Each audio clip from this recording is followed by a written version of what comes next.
Hello, my name's Michael Conneely, and this video is about Venus-Ketu relationships. Venus conjunct the south node of the moon, called Ketu in Vedic astrology, or Venus square the nodal axis.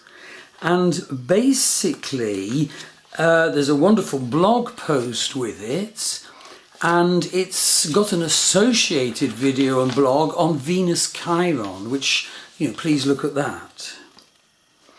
So I think essentially the main manifestation of Venus-Ketu that I have seen in 23 years of Vedic astrology practice is that the person will melt down and reject in relationship because they were rejected in a previous life, and they want to get in there first rather than have the pain of being rejected again. And so the Venus-Ketu person has to learn not to go from relationship to relationship to relationship, but to honour love and seek to make the relationship work. It's not just manifesting in that way. It manifests in a whole range of other ways. For example, the person who may reject the ideal of marriage and only accept open partnership or solo life. The person who endlessly experiments with their sexuality. The person who only accepts spiritual marriage. The person who becomes the selfless carer working for social causes. Basically, the Venus-Ketu person may not be easily able to find enjoyment and satisfaction in the basic things of life, who may not be able to do the normally needed give and take and negotiation in loving relationship. That can be often the case if Venus is in the rather combative third house of the Vedic chart. And if Ketu's in the fourth house, well, that's a wound from mother that may trash possibilities of love unless serious healing work is done. And of course, if Ketu is in the seventh house, that means Rahu, ambitious Rahu, is in the first house of self-assertion. And obviously that's tricky for love. Although sometimes there can be relationship-orientated factors elsewhere in the chart, of course. And also with Venus-Ketu, the person may really only be able to connect to love through creativity or mysticism or the occult. But they may end up wondering why love doesn't exist in their life.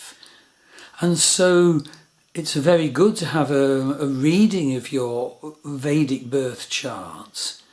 And so this perception can be given and healing opportunities identified. If Venus is in the Mercury-ruled nakshatras, well, of course, the person can be too critical and harms love thereby by endlessly analysing and being critical about the nature of the relationship and the other person. Ketu dissolves, but for spiritual purpose, and Ketu is merciless with illusion. So there's a real spiritual path around love to be followed by the Venus-Ketu person. And if, for example, Venus is square the nodal axis, that means that issues of loving relationship and other Venus issues were missed in the previous life, a skipped step.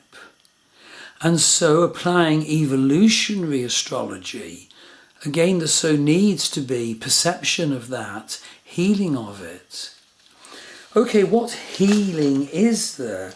Well, basically, I do feel astrology itself provides such wonderful perception And of course I can deal with this material in astrology readings I do worldwide, in my Vedic astrology courses, in my Western astrology courses, and in each of those I give crossover to the other discipline if and when the person wants it.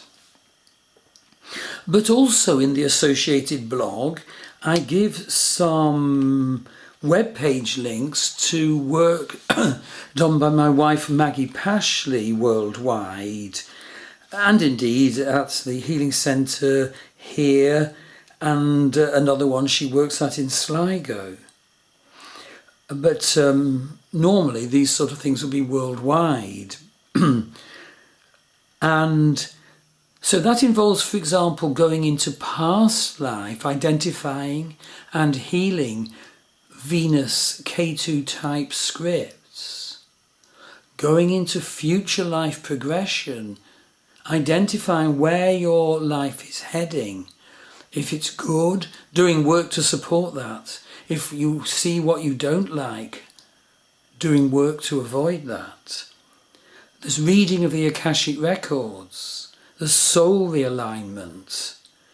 There's heart wall clearing. So often we can build a wall around our heart, a wall to love. So have a look at the blog post associated with this Venus Ketu video. Also have a look at the Venus Chiron video and the Venus Chiron blog. It's really important stuff. If we and when we have these issues, we need to be honest, not make up endless stories which justify our pretending they don't exist. Thank you.